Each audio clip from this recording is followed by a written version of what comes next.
स्वागत है आपका ऑनलाइन मोड ऑफ टीचिंग, जिसके अंतर्गत आप ऑनलाइन माध्यम से पढ़ रहे हैं बिहार बोर्ड स्पेशल सीरीज को। ये स्पेशल सीरीज इसलिए है क्योंकि ये सच में बिहार बोर्ड से थोड़ा हट के है, क्योंकि बिहार बोर्ड की तैयारी के साथ साथ हम इसमें आपको अलग अलग हमको तैयारी को लेकर चल रहे हैं।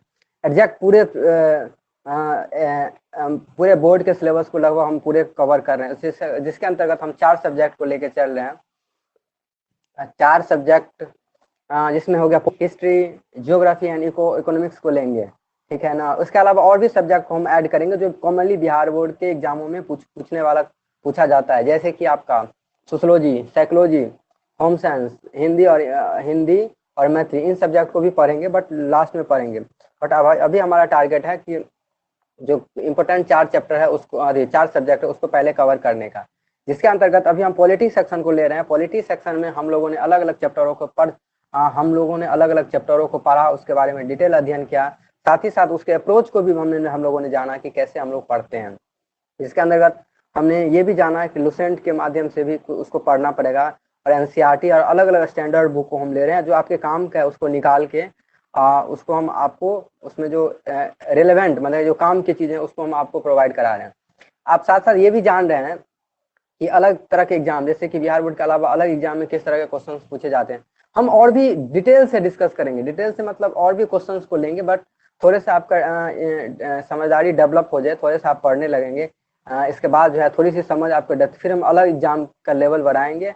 जैसे बीपीएससी या यूपीएससी लेवल के क्वेश्चन को धीरे धीरे ऐड करेंगे, फिर बिहार बोर्ड के क्वेश्चन को भी प्रैक्टिस करेंगे। अभी थोड़ा सा मेरा टारगेट है कि 1 चैप्टर 2 चैप्टर और खत्म हो जाए इसके बाद, फिर भी हम लोग कोशिश करते हैं कि थोड़ा सा चीज़ों को लेके चलें, ठीक है। उसके अंतर्गत हम लोगों ने अभी हाल ही में फंडामेंटल राइट यानी मौलिक अधिकार को खत्म किया। मौलिक अधिकार के बारे में आपने जाना कि मौलिक अधिकार कितने कितने तरह के होते हैं। साथ ही उसमें हम लोगों ने 3-4 क्वेश्चन भी डिस्कस कर लिया, उसके बारे में हम लोग कल चर्चा, क्योंकि इसमें थोड़ा सेक्शन बचा हुआ है, हम चाहते हैं इसको खत्म हो जाए, तो कल हम डिटेल से उस पर एक एक क्वेश्चन को चर्चा करेंगे। हालांकि हमने आपको पहले आइडिया दे दिया है कि कैसे कैसे आपको आंसर तैयार करना है, जैसे कि मौलिक अधिकार का महत्व के संबंध में हमारा क्वेश्चन हो, या स्वतंत्रता के अधिकार में जो है हमारे संविधान में उसका संबंध हो, तो इन सारे क्वेश्चन पे हम लोगों ने चर्चा किया कि कैसे आपको लिखना है, उसके बारे में हमने आपको ब्रीफ आइडिया दे दिया।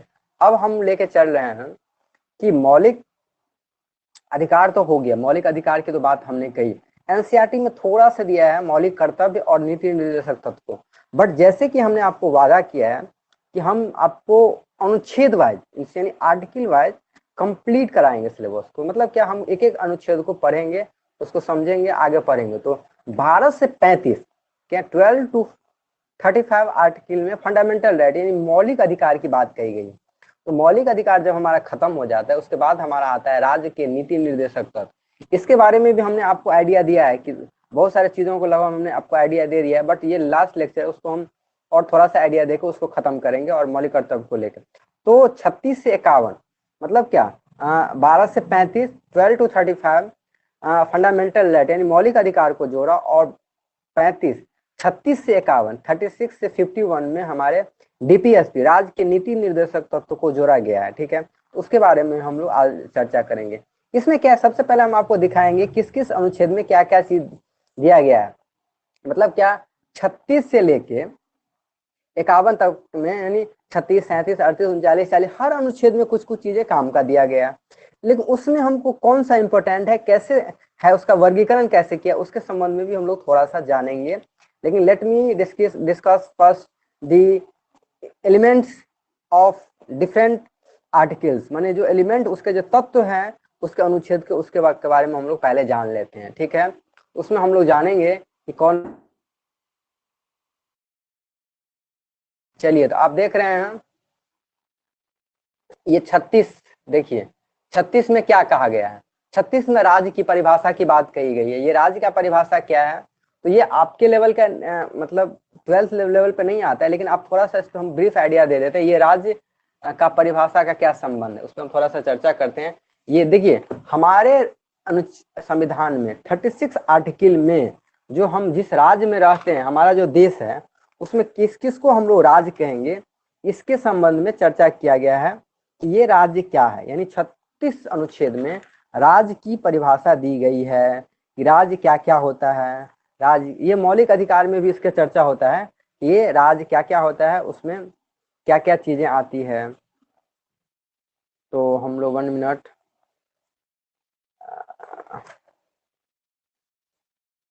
उसी के अंतर्गत हम लोग पढ़ रहेंगे राज्य में क्या क्या चीजें होती है। तो राज्य के अंतर्गत आने वाले, देखिए राज्य के अंतर्गत आने वाले यानी ये देखिए समझिए, मतलब ये राज्य की परिभाषा, तो इसके अंतर्गत परिभाषा दी गई या राज्य में क्या क्या आते हैं।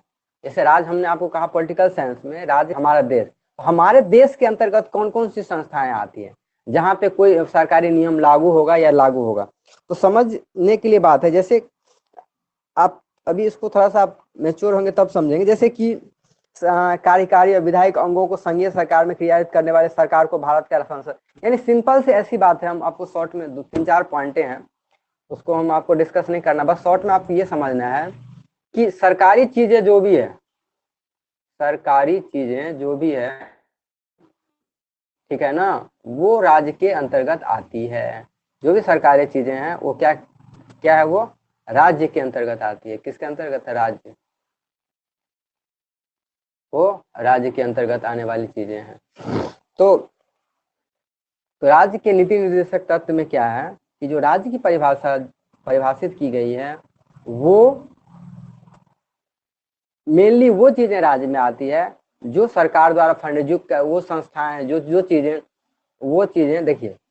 अब क्या है समझिए, राज्य में अलग अलग संस्थाएं हैं, चाहे विधायिका हो, कार्यपालिका हो, सरकार हो, जो भी चीजें जो सरकार द्वारा संचालित होती है या सरकार द्वारा जो फंडेड किया जाता है, वो राज्य के अंतर्गत आता है। सीधी सी बात है समझने के लिए।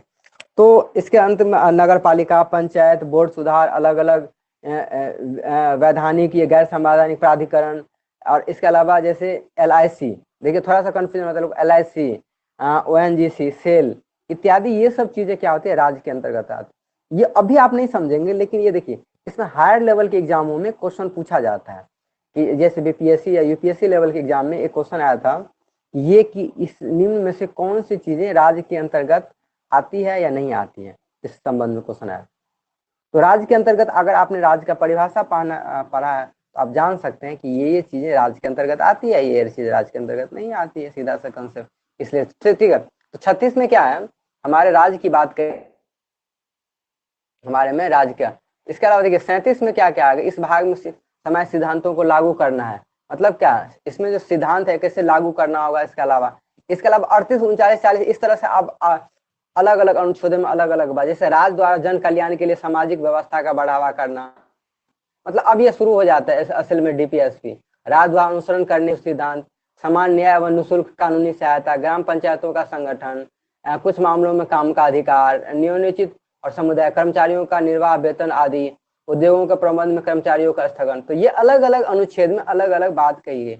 उसमें कुछ चीजें बहुत, इसका वर्गीकरण हम लोग करेंगे, लेकिन हम कुछ चीज समझ लेते हैं कि जैसे कि देखिए सामान्य न्याय कानून, इसमें पंचायती राज की बात कही है जो गांधी जी चर्चा, न्यायपालिका कार्यपालिका का अलावा अंतर्राष्ट्रीय सुरक्षा प्रोत्साहन, नागरिकों के लिए समान नागरिक संहिता, जैसे कि ये चीजें ये काफी इंपोर्टेंट है, अभी काफी चर्चा में, नागरिकों के लिए समान नागरिकता, इसमें बात करेंगे थोड़ा।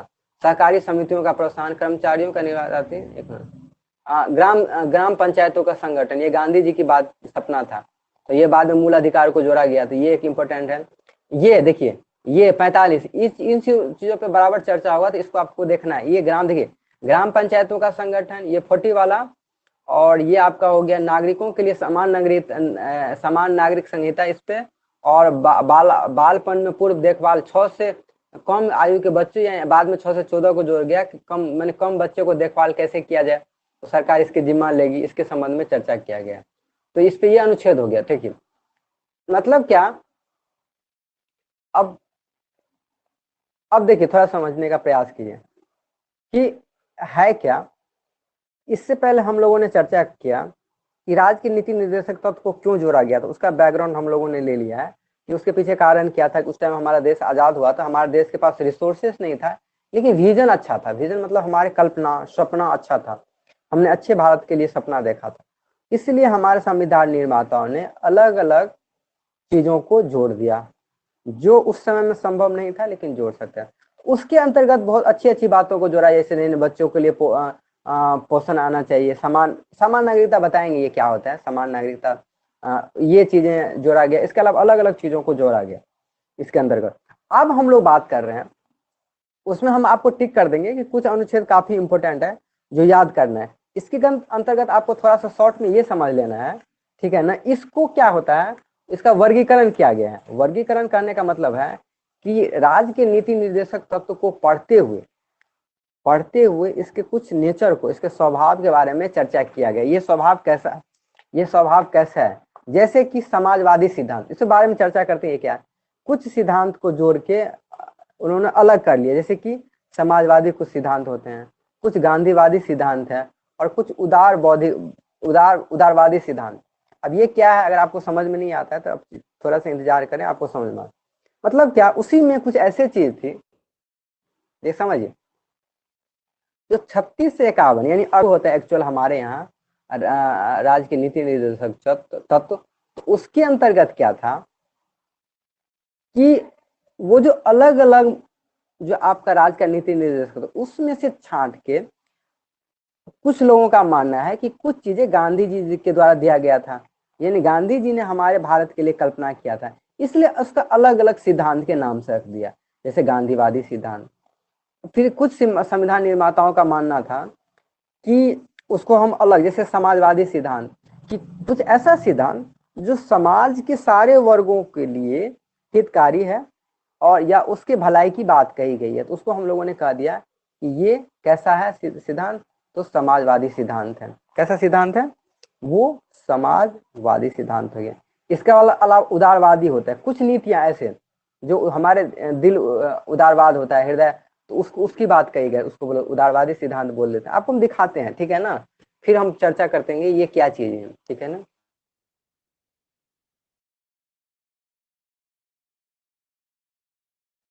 अब जैसे देखिए, हालांकि संविधान में इनका वर्गीकरण नहीं किया गया। देखिए नीति निर्देशक तत्व में उसका वर्गीकरण समझिए क्या है, कि देखिए संविधान में इनका कोई वर्गीकरण नहीं किया गया है। मतलब क्या, संविधान में ये अलग से लिख के नहीं दिया गया है कि कौन सा सिद्धांत समाजवादी है आपका, कौन सा उदारवादी है, कौन सा, इस तरह से कोई अलग से नहीं कहा गया है। लेकिन इसमें क्या है कि लेकिन इसके दशा आधार के आधार पर, इसके दशा और दिशा, मतलब इसमें जो कहने का तरीका है, इसके जो सोचने का, इसमें जो कंटेंट है, इसमें जो लिखा हुआ, उसके आधार पर लोगों ने बांट दिया कि ये सिद्धांत मोटा मोटी 3 तरह का, समाजवादी होगा, गांधीवादी होगा और उदारवादी। यहाँ उदार है, उदार बुद्धिजीवी मतलब उदारवादी का सिद्धांत है, उदारवादी होगा। उसके आधार पर हम लोग पहला डिस्कस कर रहे हैं ये समाजवादी सिद्धांत क्या, तो उस पर थोड़ा सा चर्चा कर। देखिए अब ये है क्या, तो इस सिद्धांत समाज में आलोक में थे। ये समाज में सिद्धांत राज के खाका खींचे, इसका लक्ष्य सामाजिक और आर्थिक करना था। सामाजिक, ये लोक कल्याणकारी राज्य की स्थापना का मार्ग प्रशस्त करते हैं, ये राज्य के निर्देश देते हैं कि, मतलब ये क्या, सिंपली क्या है, राज्य के हित के बारे में कहेगा, जैसे लोक कल्याण की वृद्धि, सामाजिक आर्थिक राजनीतिक न्याय, मतलब क्या, ऐसा बातें कहेगा जो पूरे पूरे समाज के लिए होगा, पूरे पूरे समाज के वर्ग के लिए होगा। तो यही, इसीलिए इसके अंतर्गत कहा गया था कि वो वैसे बातें कि इसमें चर्चा किया गया है जो पूरे पूरे समाज के लिए होगा, ठीक है। जैसे लोक कल्याणकारी की बात होगी, आर्थिक सुविधाओं और अवसरों की समानता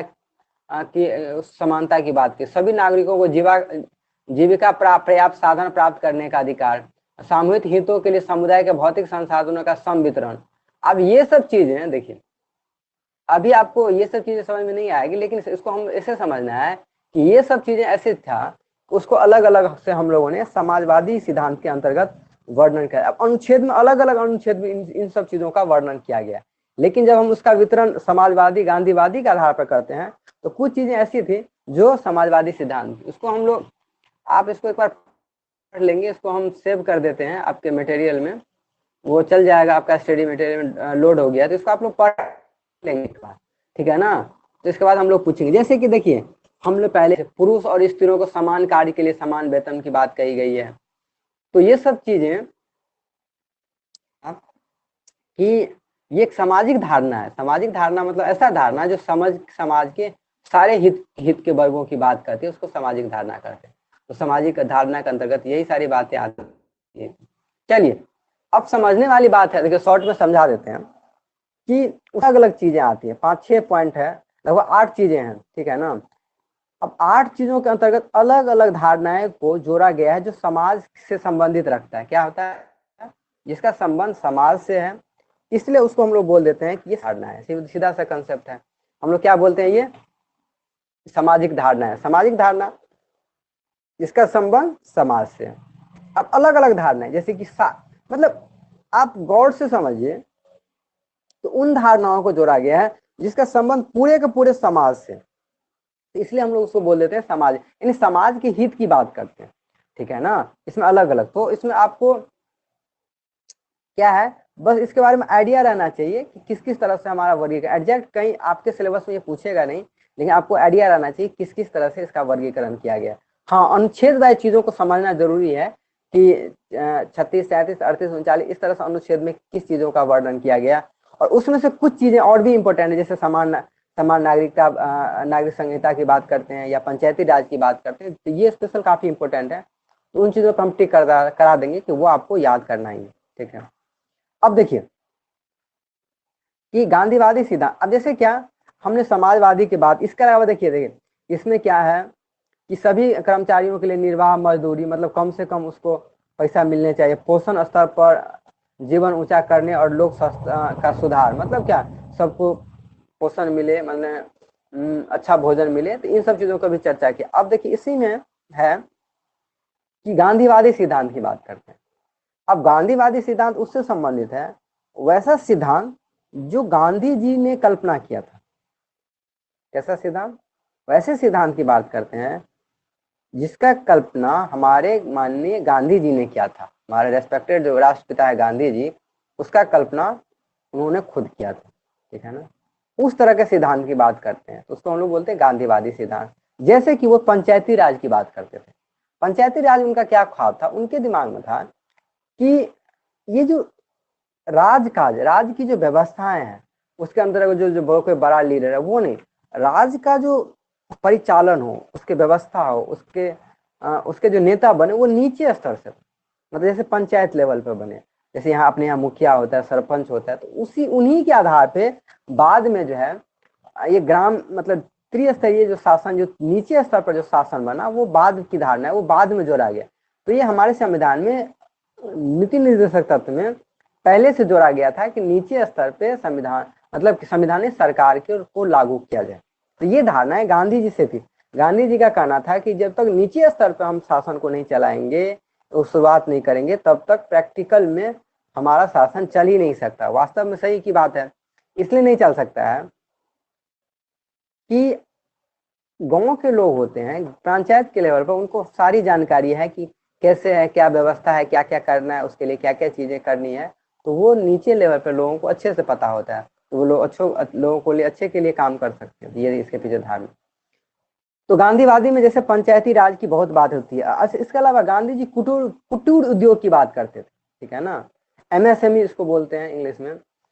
एमएसएमई ये क्या होता है बताते थोड़ा सा, ठीक है। कुटीर उद्योग, सहकारी आधार कुटीर उद्योग का प्रोत्साहन, मतलब क्या, कुटीर उद्योग मतलब ऐसा कॉटेज इंडस्ट्रीज को, कॉटेज इंडस्ट्री ये होता है कि आप घर में ही कुछ ऐसा बनाए कि जैसे कि गांधी जी चरखा की बात करते थे हमेशा, उनका हमेशा चरखा के साथ आपने फोटो देखा होगा, तो चरखा से वो सूत काट खुद भी काटते थे और देसी सामान को प्रोत्साहन देते थे। तो उनका कहना यही था कि हम जो देसी चीजों को प्रोत्साहन देंगे, कुटीर उद्योग को बढ़ावा देंगे, हमारा इससे इनकम बढ़ेगा, हम आपस में लोगों को अपने बना के खुद लोगों को बेचेंगे। तो ये इसके पीछे धारणा था कुटीर उद्योग का। तो उनका मानना था सहकारी में, मतलब आपस में मिल के क्या करेंगे, हम इन सब चीजों को बढ़ावा देंगे तो हमारे लिए फायदा होगा और देश के लिए फायदा होगा। तो कुटीर उद्योग की बात। इसके अलावा अनुसूचित जाति जनजाति के बारे में वो काफी सोचते थे, उसके लिए उन्होंने स्पेशल नाम हरिजन रखा था। सोचिए उनको कितना लगाव था, लगाव मतलब या उसके लिए काम करना चाहते थे। उनका कहना था कि ये लोग हरि के जन है, मतलब स्पेशली हरिजन के समान है, मतलब भगवान के का जन है एक तरह से। उसको हम लोग इतना, मतलब उन्होंने उसको, उनको, क्योंकि उनकी स्थिति बहुत खराब थी, हमारे यहाँ SC ST की स्थिति काफी खराब थी, तो उन वर्गों के लिए उन्होंने क्या किया, बढ़ावा के लिए उनको स्पेशल स्टेटस, उनको ताकि पहले स्तर से हम चीज़ों को चेंजिंग किया जाए कि उनके हम नाम में सुधार किया जाए। इसको हम गलत तरीके से नहीं है, हम लोग इस तरह से ट्रीट करें कि वो हरि के जन है। तो इस व्यवस्था के आधार पर उनको क्या किया गया, प्रोत्साहन दिया गया इस तरह से। तो जैसे गाय बछड़ा और दुधारू पशुओं का बलि पर रोक, देखिए गाय से बड़ा प्रेम था गांधी जी को, ठीक है ना। तो एक्चुअली बराबर वो कहा करते थे इन सब चीजों को नहीं मारना चाहिए, इसीलिए बाद में लोग, तो ये सब चीजें, ये धारणा है, आपको एग्जैक्ट याद नहीं रखना है, लेकिन मोटा मोटी याद रखना है कि हमारे राज्य के नीति निर्देशक तो कुछ ऐसे धारणा है जो गांधी जी से प्रेरित है। क्या वैसी धारणा है जो गांधी जी से प्रेरित है, तो हम लोग कह देंगे कि वो गांधीवादी धारणा है। क्या है, गांधीवादी धारणाएं हैं। तो हम लोगों ने दो धारणाएं की बात कर ली, समाजवादी धारणा और गांधीवादी धारणा, ठीक है ना। तो अब क्या है उदार बौद्धिक सिद्धांत, उसमें देखिए हम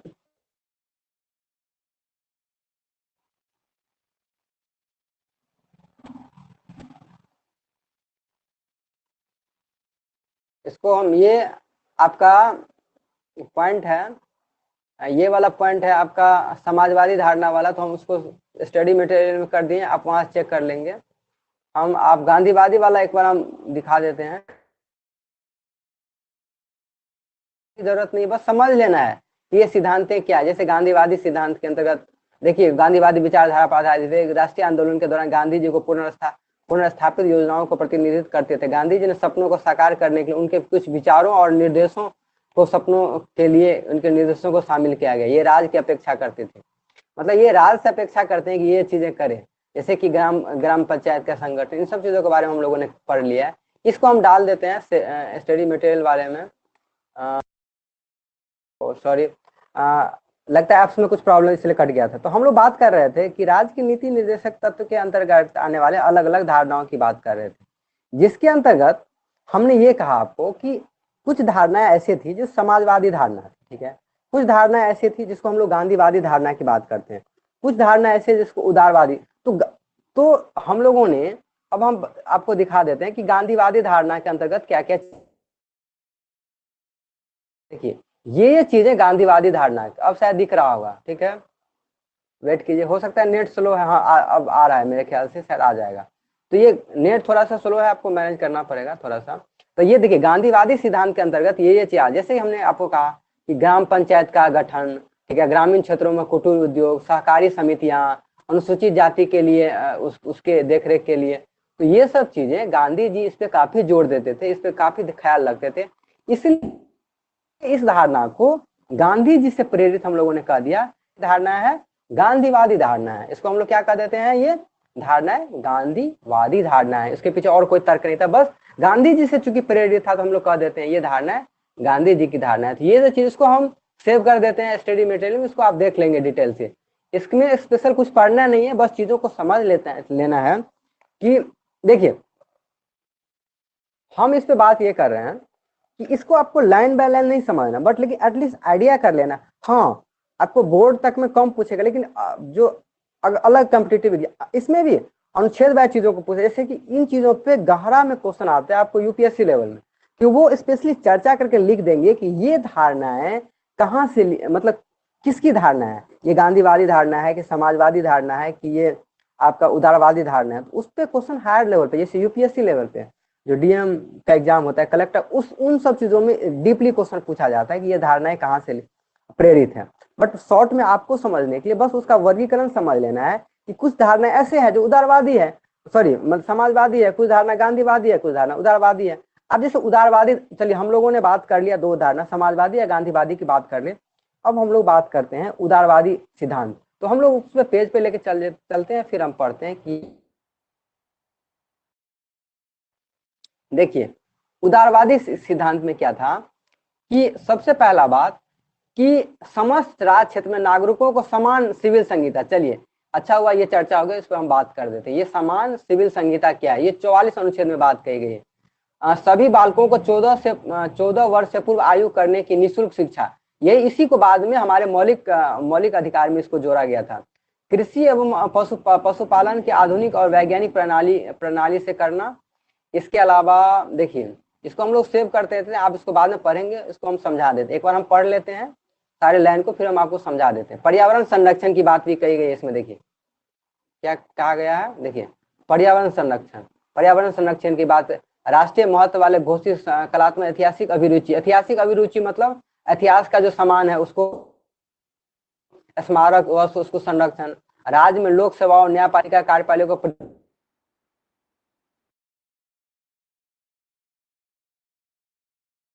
इस पे चर्चा करते हैं। ये सब चीजें क्या है आप लोगों ने पढ़ लिया। अब हम इसको लेके चल रहे हैं, अलग अलग चीजों को डिस्कस करते हैं कि ये नागरिक संहिता क्या है। देखिए इसमें बहुत सारी चीजें आपके एग्जाम में नहीं आएगा, बट आप समझ, आपको कहीं ना कहीं ये चीजें आपको किताब में मिलेगा, बट हम उसको चर्चा कर देते हैं ये चीजें क्या है। देखिए पहला बात इसमें जो कहा गया है कि आपने पढ़ा कि पहला पॉइंट है कि समस्त राज्य क्षेत्रों में समान सिविल संहिता, एक शब्द आता है सिविल संहिता, हमने आपको दिखा है सिविल संहिता।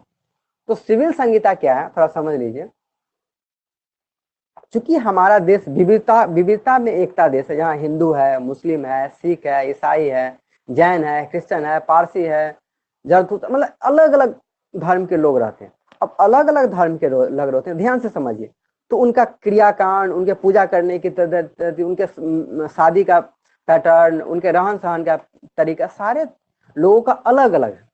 तो चूंकि एक ही समाज में इतने तरह की विविधता होगी तो उसमें स्वाभाविक बात है उसमें कुछ ना कुछ टकराव होगा, उसमें कुछ ना कुछ समस्याएं आएगी।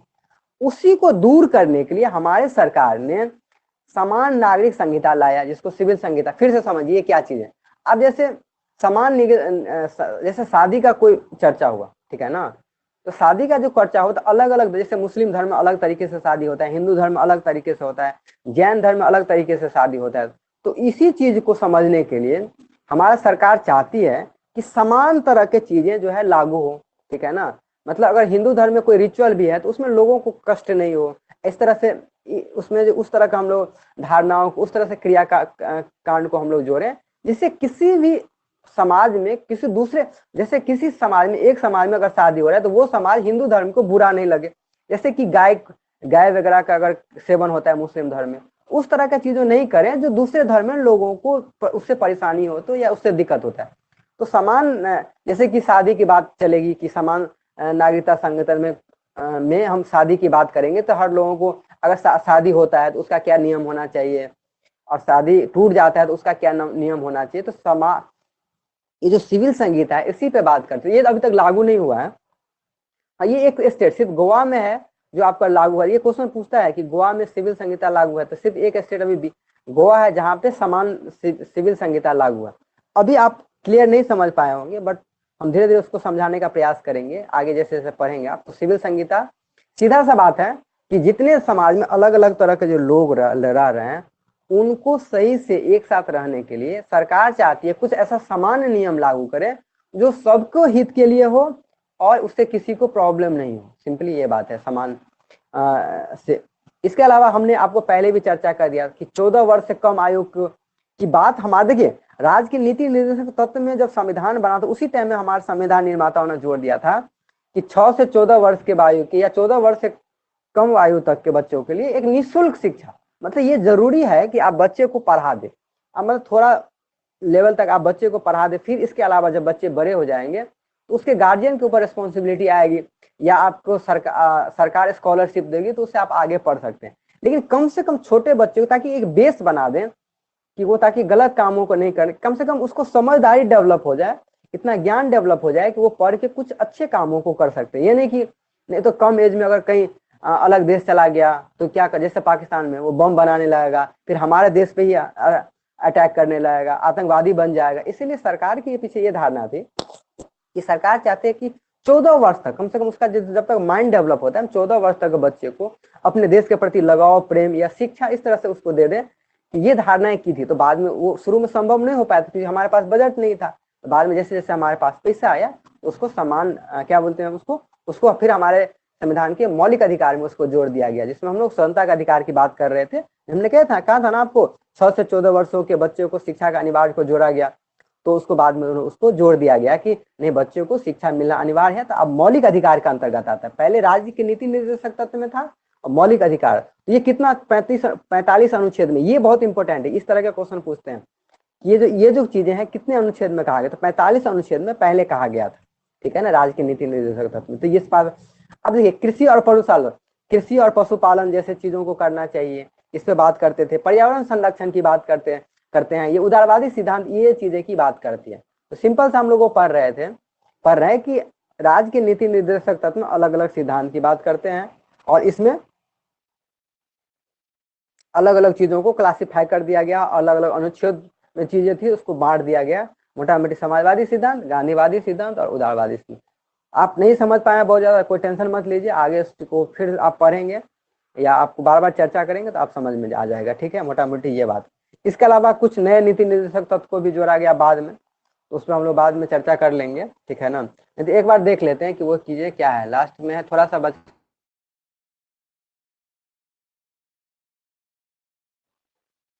नए नीति निर्देशक तत्व क्या है, नए नीति निर्देशक तत्व में क्या है, कुछ चीजों को जैसे 4 तत्व को जोड़ा गया, ठीक है ना। 42वें संविधान संशोधन 1976 में जोड़ा गया, जैसे कि बच्चों को स्वास्थ्य के विकास के लिए अवसर सुनिश्चित करना, समान न्याय को बढ़ावा देने के लिए, गरीबों को मुफ्त कानून सहायता प्रदान करने के लिए, उद्योग को प्रबंधन में श्रमिकों को भागीदारी को सुरक्षित करने का कदम। इसके अलावा देखिए, इसके अलावा रक्षा और पर्यावरण को बेहतर बना, जंगलों और वन पर्यावरण की रक्षा के लिए, मतलब क्या इन सब चीजों को, ये 4 चीज देखिए, इसमें शायद डायरेक्ट क्वेश्चन तो नहीं आएगा लेकिन इस तरह से क्वेश्चन आ सकता है आपको बड़े कॉम्पिटेटिव एग्जाम में कि जो 4 निर्देशक तत्व उसमें कौन कौन शामिल नहीं है और उसको कितना में जोड़ा गया था। 42वें संविधान 1976 में उसको जोड़ा गया। तो कुछ नए नीति निर्देशक तत्व को भी जोड़ा गया था हमारे संविधान में बाद में, जिसके अंतर्गत ये चीजें आती थी। तो डायरेक्ट क्वेश्चन नहीं आएगा लेकिन कुछ ऐसे बड़े कॉम्पिटेटिव एग्जाम में इस पर क्वेश्चन आ जाता है, तो इसको आपको समझना है। देखिए अब क्या है कि ये चीजें खत्म हो गई, अब हम लोग बात कर रहे हैं कि राज्य के नीति निर्देशक तत्व को आप लोगों ने समझ लिया। अब इसमें लगभग आपको समझने के लिए कोई चीज नहीं बचा, उसमें कुछ इसके पीछे कोई आलोचना वगैरह है तो उसको समझना है, बट इसके अलावा अब आपको क्या पढ़ना है। देखिए हम लोगों ने राज्य के नीति निर्देशक तत्व को लगभग समझ लिया, खत्म हो गया। अब हम उसमें मूल कर्तव्य को थोड़ा पढ़ लेते हैं। 36 देखिए 36 से 51 तक में। इसके अलावा हमने एक चीज और भी बात की थी कि आपका इस ये कानूनी रूप से वैध है कि नहीं, इसमें हम लोगों ने पहले लेक्चर में बात कर लिया कि इसके पीछे क्या धारणाएं थी, कैसे आपस में टकराव होता है, मौलिक अधिकार नागरिकों के लिए होता है और नीति निर्देशक तत्व किन लोगों के लिए है, कैसे लागू किया, इन सब चीजों पे हम लोगों ने बात कर लिया है अच्छे से, ठीक है। अब हम लोग थोड़ा सा चले आगे। तो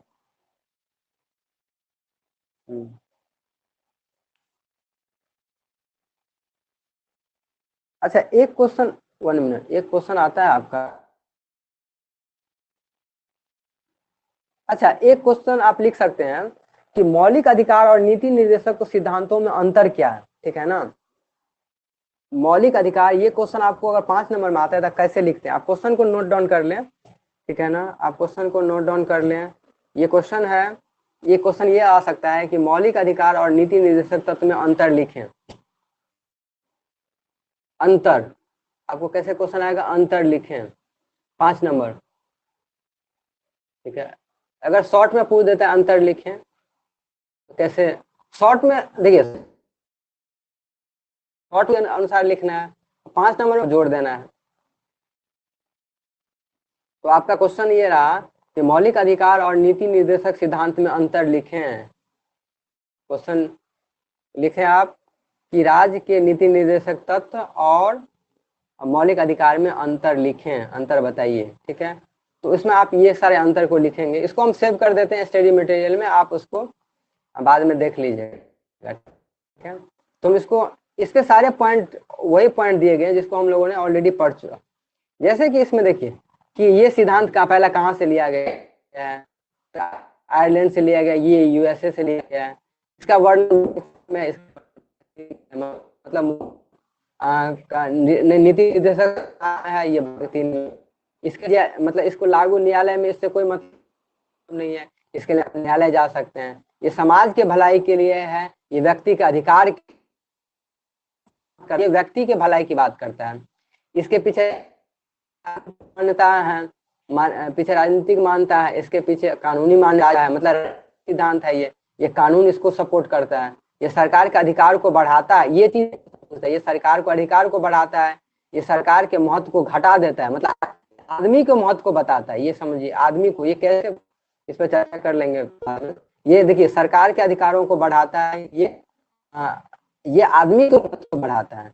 ये राज्य सरकार द्वारा लागू करने के बाद भी नागरिक पता है तो यह अधिकार ये पहले ऑलरेडी लागू होता है। ये सरकार इसको कानून बना देगा तब इसका फायदा होगा, लेकिन ये ऑलरेडी मौलिक अधिकार में जो चीजें दी संविधान को हमारे से वो मिला हुआ है हमको। आप इसको लिख लेंगे, नहीं समझ में आएगा तो आप पूछ लेंगे, ठीक है। इस पे आप आंसर लिख लेंगे कि दोनों अंतर। लास्ट पॉइंट ये बच गया था, उसके बारे में हम लोगों ने पढ़ लिया कि ये सिंपल कि जो हमारे संविधान में जो मौलिक अधिकार दिया गया है उसका और राज्य के नीति निर्देशक तत्व में क्या अंतर है, सीधा से क्वेश्चन। तो आप लोगों ने अगर आप लोगों ने समझ लिया होगा तो आप आसानी से क्वेश्चन को तैयार कर सकते हैं या लिख सकते हैं दोनों में अंतर क्या है। चलिए ये खत्म हो गया। अब थोड़ा सा टॉपिक बचा है मौलिक अधिकार, सॉरी मौलिक कर्तव्य। क्योंकि जब हम अधिकार की बात करते हैं तो मौलिक कर्तव्य की भी बात करना पड़ेगा, तो हम उसके बारे में थोड़ा सा समझ लेते हैं। ये थोड़ा सा है, ये खत्म हो जाएगा तो ये हमारा चैप्टर लगभग पूरा कंप्लीट हो जाएगा, तो उस पर हम लोग थोड़ा चर्चा कर लेते हैं। ये क्या है मौलिक कर्तव्य और मौलिक अधिकार, ठीक है ना। तो चूंकि मौलिक अधिकार संविधान ने हमें दिया है आदमी के विकास के लिए, उसके उत्थान के लिए, उसके स्वतंत्रता के लिए, उसके सम्मान के लिए, उसके गरिमा के लिए, हमारे संविधान ने ही हमें मौलिक अधिकार प्रदान किया है। कि नहीं अधिकार मतलब क्या, देखिए अधिकार मतलब समझ नहीं मेरा अधिकार है हम उसको लेके रहना। हम कैसे कहते हैं कि नहीं ये चीज मेरा है, हम उसको लेके रहेंगे। लेकिन और उसके लिए हम न्यायालय में भी जा सकते हैं, वो भी डायरेक्ट सुप्रीम कोर्ट में, जहाँ पे जाना इतना आसान नहीं होता है सुप्रीम कोर्ट में। तो हमारा बाद में संविधान निर्माताओं ने तो ठीक है बना दिया, बाद में हमारे नेताओं ने सोचा कि चूंकि हमारे संविधान ने हमें मौलिक अधिकार दिया है तो कुछ हमारा कर्तव्य भी, जैसे आप फैमिली में है, ठीक है ना, सपोज आप किसी परिवार में है या आप समाज में रहते हैं तो उसके नाते आपको कुछ अधिकार मिलता है। जैसे आप फैमिली में है तो आप पापा से कुछ मांग सकते हैं, मम्मी से कुछ मांग सकते हैं, अपने भाई से मांग सकते हैं, अपने बहन से कुछ मांग सकते हैं। लेकिन मांगने के अलावा आपकी कुछ रेस्पॉन्सिबिलिटी है, आपकी कुछ उत्तरदायित्व है, आपका कुछ कर्तव्य है, उसी को हम लोग मौलिक कर्तव्य बोलते हैं। तो इसी को क्या हुआ था हमारे संविधान में शुरू में नहीं जोड़ा गया था, ठीक है ना।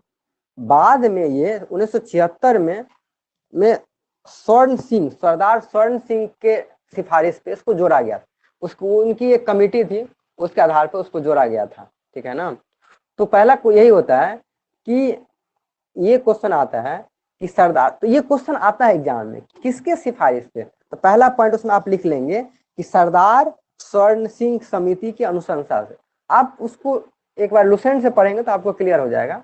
उसमें कुछ चीजें काम लायक है कि दो चीजें बस इसमें काम लायक, एक तो स्वर्ण सिंह के अध्यक्षता में और ये मौलिक कर्तव्य कब आया और इसके अंतर्गत क्या क्या 10 पॉइंट है। ये बस तीन ही, इसमें ज्यादा कुछ नहीं पढ़ना, आपको 3 पॉइंट समझ लेना है। पहला पॉइंट ये समझ लेना है कि किसकी अनुशंसा पे, तो सरदार स्वर्ण सिंह के अनुशंसा पे ये संविधान का 42वां संविधान संशोधन के अंतर्गत 1976 में मौलिक कर्तव्य को जोड़ा गया। इसके अलावा ये कहां से लिया गया था, ये रूस के संविधान से लिया गया, एक पॉइंट यहाँ पे, और ये कितने भाग और कितने अनुच्छेद के तहत जोड़ा गया है।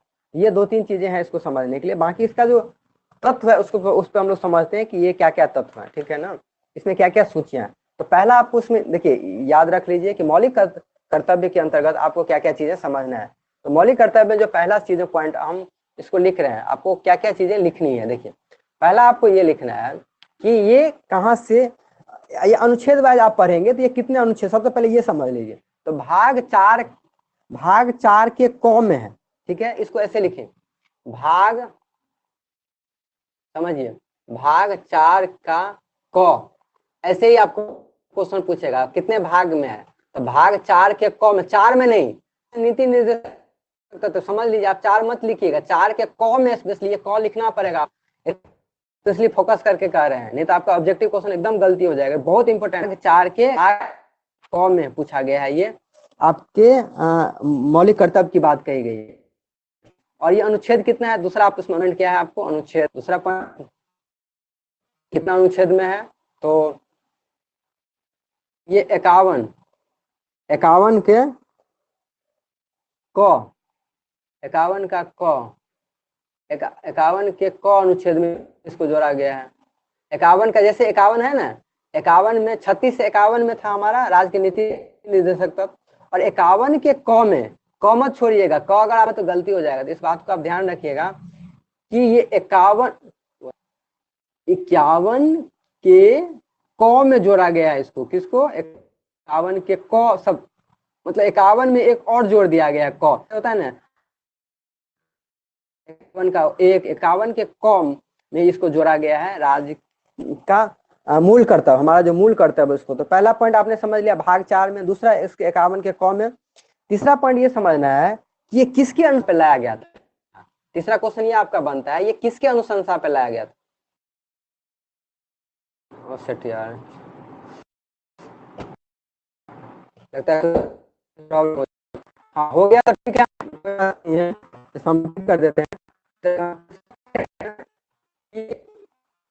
ये सरदार स्वर्ण सिंह के अनुशंसा पे ये क्वेश्चन पूछता है, इसलिए इसको रिपीट कर देते हैं। सरदार स्वर्ण सिंह के अनुशंसा पे है, और कैमा संविधान 42वां संविधान संशोधन 1976 में ये जोड़ा गया। ये तीसरा या चौथा पॉइंट जो भी है आप पॉइंट में लिखेंगे। देखिए ये थर्ड पॉइंट आप समझ लीजिए, इसको कैमा संविधान संशोधन में जोड़ा गया। 42वां कैमा 42वां संविधान संशोधन, 42वां संशोधन में 1976 में हुआ, उसमें जोड़ा गया था इसको, मौलिक कर्तव्य को। किसमें? मौलिक कर्तव्य को जोड़ा गया। तो ये 2-3 चीजें हैं, और स्वर्ण सिंह का नाम आप मत भूलिएगा, तो ये सब चीजें आप इसमें लिख लेंगे। तो ये 3-4 पॉइंट जो एक सारा एग्जाम में क्वेश्चन आता है। इसके अलावा एक नजर आपकी इसके पॉइंट पे होना चाहिए कि मौलिक कर्तव्य में क्या क्या चीजें हैं, ताकि अगर आपको 1-2 बार आप पढ़े रहेंगे ताकि याद रहेगा आपको। एग्जैक्ट मेरे ख्याल से एनसीईआरटी में 3 ही 4 लाइन दिया है, तो एग्जैक्ट क्वेश्चन आपको बोर्ड में नहीं पूछेगा कि लिस्ट बताएं मौलिक कर्तव्य का क्या क्या है, वो मेरे ख्याल से नहीं पूछेगा। लेकिन हाँ, आपको अलग एग्जाम अगर आप देते हैं तो उसमें हो सकता है, अगर अच्छे लेवल का एग्जाम, उसमें ये पूछ देता है इसमें से ये निम्न में जो है हमारे मौलिक कर्तव्य में जोड़ा गया है कि नहीं। ठीक है, इसलिए हम उस पर पॉइंट दोहराते हैं कि वो चीजें क्या क्या है, इस पर एक बार चर्चा कर लेते हैं। ये जोड़ा गया, ठीक है, देखिए इसको ध्यान से पढ़िए। ये चीजें हमारे मौलिक कर्तव्य में जोड़ा गया है। ये क्या चीजें? जैसे हम फैमिली में रहते हैं तो हमारा मौलिक कर्तव्य हमारे पापा को, मम्मी को आदर करना है, हमारे बड़े को सम्मान देना है। ऐसे ही हमारे संविधान में मौलिक कर्तव्य में इसी तरह की चीजों की बात कही गई है। इसको पढ़िए, आप थोड़ा ध्यान से समझिए। पहला बात कहा गया है कि प्रत्येक नागरिकों का कर्तव्य, संविधान का पहला बात यही होता है, संविधान का पालन करना। अगर संविधान का पालन नहीं करते हैं तो आप सीधा जाएंगे जेल। और इसके आदर्श और राष्ट्रीय ध्वज और राष्ट्रीय गान का आदर करना, सिंपल सी बात है।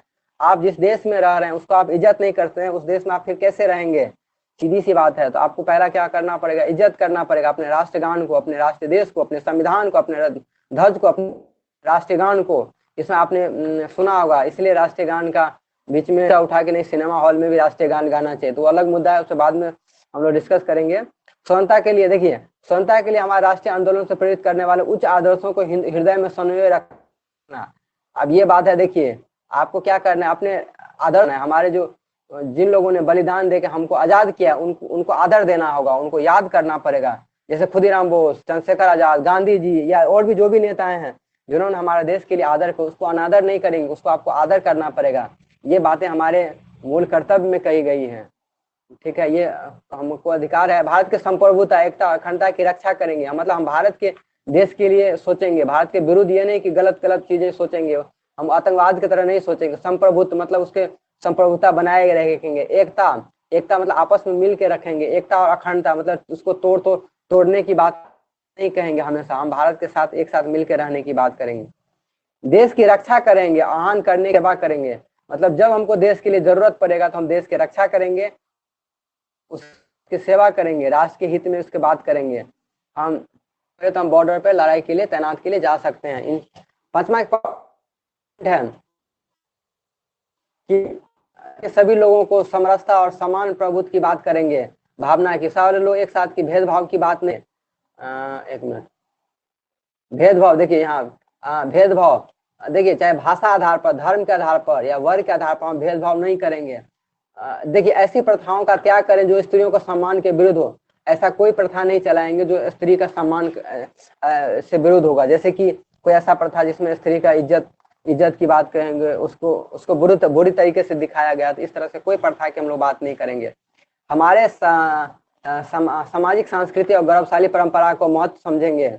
मतलब हमारा जो परंपरा है, हमारी जो संस्कृति है, उसके गौरवशाली को महत्व और संरक्षण प्रशिक्षण करेंगे, उसको बढ़ावा देंगे। प्राकृतिक पर्यावरण की, उसके अंतर्गत झील, नदी आदि इसकी रक्षा करेंगे। तीसरी बात है, हम कचरा नहीं फैलाएंगे, जीव हत्या नहीं करेंगे, पर्यावरण की रक्षा करेंगे, अधिक से रहेंगे। तो ये सब क्या होता है, हमारे मौलिक कर्तव्य के अंतर्गत आता है।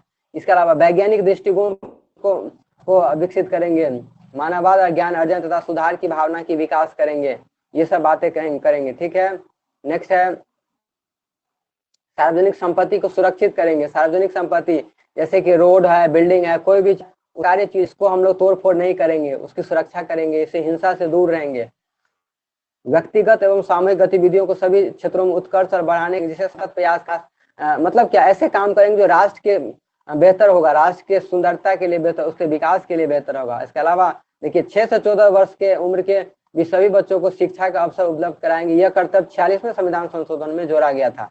ये इसको बाद में पहले 10 ही था, बाद में इसको 86वें संविधान संशोधन में जोड़ा गया। देखिए ये एक क्वेश्चन ये भी पूछता है कि कौन सा जो है 6 से 14 की बात कही गई है, हम कर्तव्य की बात करेंगे। हमारे पास जो बच्चे हैं, हमारे जो अपने बच्चे हैं, उसको 6 से 14 वर्ष के बच्चे को शिक्षा प्रदान कराएंगे। तो ये हमारा मूल कर्तव्य पढ़ना, और गार्जियन का कर्तव्य होगा कि उस बच्चे को पढ़ाएंगे। ये 86वां संविधान संशोधन 2002 गया, बात को जोड़ा है संविधान में। तो ये चीजें मूल कर्तव्य है। मतलब क्या, मूल अधिकार तो हमारे संविधान ने दिया, फिर हमारे नेताओं ने इसको मूल कर्तव्य को जोड़ा स्वर्ण सिंह के सिफारिश पे, ताकि आप मूल अधिकार की बात करते हैं तो साथ साथ आप मूल कर्तव्य की भी बात करें। ऐसा नहीं कि मूल अधिकार तो आप ले लिए लेकिन कर्तव्य की नहीं किए। फिर इसी सब धारणाओं को जोड़ते हुए क्या किया गया था, हमारे संविधान में मूल कर्तव्य की धारणा को जोड़ा गया था, ताकि हम अपने आदर्श को, हम अपने देश की इज्जत करें, उसको समझें, उसका आदर दें, उसको सम्मान दें। तो ये चीजें थी हमारे। तो क्वेश्चन एक जो बनता है वो हमने आपको लिखा दिया है। तो ये हमारा लगभग सेक्शन, लगभग क्या पूरा कंप्लीट हो गया है। बस थोड़ा सा क्वेश्चन जो हम लोगों ने दिए हैं उसको हम लोग कल चर्चा करेंगे और नेक्स्ट सेक्शन की हम लोग बात करेंगे। अब हमारा नया चैप्टर चालू होगा फिर। तो उसके अंतर्गत अब जो क्षेत्र है, अब जो बड़ा चैप्टर है वो वही है हमारे राष्ट्र यानी भारत के बारे में आप बात करेंगे हम। स्पेशली जो भारत के अंतर्गत अलग अलग पद होते हैं, जैसे प्रधानमंत्री, मुख्यमंत्री या राज्यपाल, राष्ट्रपति, इन सब चीजों पर हमारी चर्चा होगी। मतलब अगर ये चैप्टर आप लोगों ने 4-5 दिनों 6 दिनों में, सप्ताह भर में पढ़ लिया तो आपका लगभग पॉलिटिक्स सेक्शन की सारी चीजें समझ में आ जाएगी। क्या क्या, कैसे कैसे प्रधानमंत्री होते हैं, कैसे चुनाव होते हैं, कैसे उनका सिलेक्शन होता है, कैसे कैसे उनका क्या क्या शक्तियां हैं, कैसे कैसे पावर है, सारी चीजों पर हम लोग बात करेंगे। राष्ट्रपति का क्या पावर है, मुख्यमंत्री का क्या पावर है, राज्यपाल का क्या पावर शक्तियां होती हैं, उनको क्या क्या संविधान ने क्या क्या शक्तियां दी है, क्या क्या वो काम कर सकते हैं, क्या क्या वो काम नहीं कर सकते हैं, सारी चीजें, सरकार कैसे बनता है, सरकार में नेताओं के चुनाव कैसे, सारी चीजों पे बात करेंगे। एनसीईआरटी में नेक्स्ट है चुनाव, तो उसमें चुनाव से रिलेटेड आप पढ़ लेंगे कि चुनाव कैसे होता है, उसी में कवर हो जाएगा, आप उसको चिंता नहीं करेंगे, वो चीजें कवर हो जाएगी, तो उसको आप पढ़ेंगे। और एनसीईआरटी से पढ़ के उसके क्वेश्चन को बनाने का भी प्रयास करेंगे। आप एनसीईआरटी से पढ़ के उसके क्वेश्चन को आप बनाने का प्रयास करेंगे। अब ये मत पूछेगा कि आप हमने होमवर्क नहीं दिया। एनसीईआरटी को अब आप लोग पढ़ सकते हैं, तो एनसीईआरटी ने पढ़ा भी दिया है। एनसीईआरटी को पढ़ के क्वेश्चन एंड आंसर को करेंगे। एनसीईआरटी का भी क्वेश्चन आंसर आप पढ़ सकते हैं। बाकी जो क्वेश्चन होगा हम उस पर चर्चा करके कल एक्स्ट्रा क्वेश्चन भी लिखा देंगे, बट एनसीईआरटी का भी क्वेश्चन आप बनाते रहेंगे। ये चीजें हैं। तो आज के टॉपिक के अंतर्गत मेरे ख्याल से सारी चीजें खत्म हो गया है और हम लोगों ने सारे चीजों को कवर कर लिया है इसके अंतर्गत। अगर आपका कोई क्वेरी हो तो आप पूछ सकते हैं, ठीक है ना। अगर आपका कोई क्वेरी हो तो